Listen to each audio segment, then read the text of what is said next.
बताइए कि हम ऐसा कोई स्टेप अपनी लाइफ में उठाते हैं कि हम सोचते हैं कि हमें समाज के लिए कुछ करना है, जो आपने भी सोचा, आपने सोचा महिलाओं को सशक्त करना है, और उसके बाद से क्योंकि 22 साल से आप कराटे सिखा रही हैं, नेशनल मेडल जीत चुकी हैं, उसके बाद सब कुछ है आपके पास, एक गवर्नमेंट जॉब भी है, आपको ज़रूरत भी नहीं है, लेकिन उसके बाद भी आप लोगों को सर्व करने के लिए ये कदम उठाई हैं। तो क्या वो थॉट था, कैसे ये सोच आई और कैसा एक्सपीरियंस रहा आपका ओवरऑल? कहीं ना कहीं मतलब जब हम न्यूज़ में देखते हैं ना महिलाओं के साथ छेड़खानी हो गई, अभी आप रिसेंटली अगर देखेंगे स्कूल्स में बच्चों के साथ हो रहा है, और राखी के त्यौहार के दिन जो घटना हुई थी, बिल्कुल, तो वो सब जो चीज़ें होती है ना, वो बहुत झंझोड़ जाती हैं मेरे को कि मैं उस महिला तक क्यों नहीं पहुंच पा रही हूँ। मैं कोशिश करती हूँ जितनी भी महिला तक पहुँचती हूँ, और वो जब अपना इंसिडेंट्स में से बताते हैं कि हमारे साथ ऐसा हुआ, पहले क्यों नहीं मिली, तो वो मुझे बहुत गर्व फील कराता है। मैं 22 साल से इस चीज़ में काम कर रही हूँ और हर जगह नया एक्सपीरियंस देखती हूँ मैं। बहुत सारे लोगों के साथ होता है ये छेड़खानी, और कुछ लोग बताते हैं, कुछ लोग नहीं बताते हैं। और देखिए, जैसे आपने बात किया कि आज मेरे पास सब कुछ है, फिर भी मैं क्यों सिखा रही हूँ? क्योंकि मैं इससे प्यार करती हूँ, मैं अपने कराटे से बहुत प्यार करती हूँ, क्योंकि आज मेरा जो नाम है वो सिर्फ कराटे से है। तो मैं ये चाहती हूँ कि जो भी मैंने सीखा है अपने गुरु से, मेरे गुरु अजय साहू जी हैं, मैंने जो भी अपने गुरु से सीखा है वो मैं समाज को दे के जाऊँ। और मेरे जो बच्चे हैं जब ये खेलते हैं तब लोग पूछते हैं कि ये कहाँ सीख रही है, तो वो मेरे लिए प्राउड मोमेंट होता है कि जब भी मेरे बच्चे टूर्नामेंट खेलते हैं। तो आपके पास ऐसा कोई इंसिडेंस जो एक कोई विक्टिम आई हो, क्योंकि आप बता रही हैं ना कि कई ऐसे लोग भी आपसे टकराते हैं और मिलते हैं कि आप पहले क्यों नहीं मिली, कोई ऐसी विक्टिम जो ऐसी कहानी, जब आप उस कहानी के बारे में सुनी तो आपको ये लगा कि हमारे देश में, हमारे समाज में, हमारे आसपास में लड़कियों को सेल्फ डिफेंस आना कितना ज़रूरी होता है, इसकी महत्व को आप समझ पाएँ। क्योंकि आज जब आप बताएंगी तो बहुत सी जो महिलाएं आज हमें सुन रही होंगी, देख रही होंगी, वो इस चीज़ को बखूबी समझेंगी कि हमें कितना ज़रूरी है अंदर से मजबूत रहना। हाँ, देखिए, मैं बहुत सारी घटनाएँ हैं। एक बच्ची के साथ मतलब बेमेतरा की घटना, जैसे मैंने शेयर भी किया था महिला आयोग में। और एक घटना थी कि एक MBBS डॉक्टर पढ़ाई कर रही थी जो लाभांडी में रहती थी, और वो कटोरा तालाब का जो नेताजी होटल है वहाँ पर जो ट्रैफिक का जो सिग्नल है वहाँ पर वो स्कूटी से जा रही थी, स्कूटी में बैठी थी। और क्या हुई, जनरली लड़कियों को बहुत फेस करना पड़ता है ये इंसिडेंट्स में, इसलिए हर बार बताती हूँ कि उसने स्कूटी रोका रेड सिग्नल पे, तो 2 लड़के थे, उसने क्या किया, उस लड़की को ऐसे पूरी तरीके से ऊपर से नीचे उसको टच कर दिया। मान लीजिए जैसे ये स्कूटी पे है लड़की, तो और मैं हूँ लड़का, तो मैं यहाँ पर बाइक में हूँ, तो उसके पीछे बैठा हुआ जो लड़का था उसने उस लड़की को पूरा ऐसे छुआ, ऐसे छू के जैसे ही सिग्नल ग्रीन हुआ वो चला गया।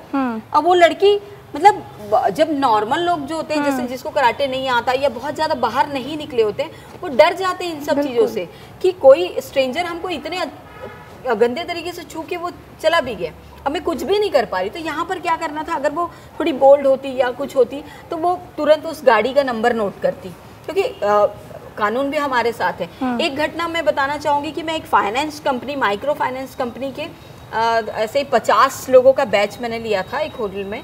तो 50 के बैच में जब मैं सिखा रही थी तो लंच टाइम पे हम बात करते हैं, तो वो लड़की मेरे पास आई, मेरे को बोली, मैडम एक बात शेयर करना चाहूँगी आपसे। मैंने बोला क्या हुआ? तो बोले, मैडम आप काश मेरे को पहले मिली होती तो आज जिस बंदे ने मेरे साथ किया ना, वो आज उसकी खैर नहीं होती। तो मैंने बोले ऐसा क्या हुआ? तो उसने बताया कि मैं गांव में रहती हूँ, मैं माइक्रो फाइनेंस का काम अभी रायपुर शहर में, लेकिन हम गांव में करते हैं, हम घूम घूम के करते हैं। तो गांव में जो उसका घर था, तो वो किराना दुकान होता है गांव में, तो जो बंदा था उससे सामान लेने आया था और बोला कि ये वाला सामान दे दो। तो वो जैसे, और वो उसने बात में पूछा कि कोई घर वाले दिख नहीं रहे, तो उस लड़की ने बताया कि घर वाले सारे शहर गए हैं सामान लेने के लिए। तो उसको हिम्मत आ गई कि लड़की अकेले है पूरे घर में, गांव में। तो उसने क्या किया, वो जैसे ही वो कुछ सामान लेने के लिए झुकी है और पीछे से लड़के ने आके उसको पीछे से पकड़ लिया।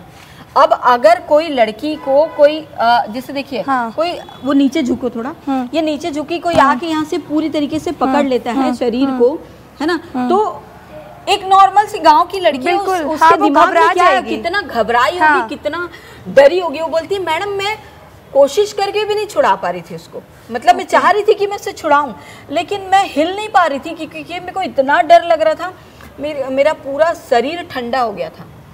ये बहुत नॉर्मल सी चीज़ें हैं, लेकिन कई लोग इसको बहुत ज़्यादा ले लेते हैं और कई बार तो लड़कियां गलत कदम भी उठा लेती हैं, सुसाइड तक कर लेती हैं। बिल्कुल, क्योंकि वो ये ट्रॉमा बर्दाश्त नहीं कर पाती हैं।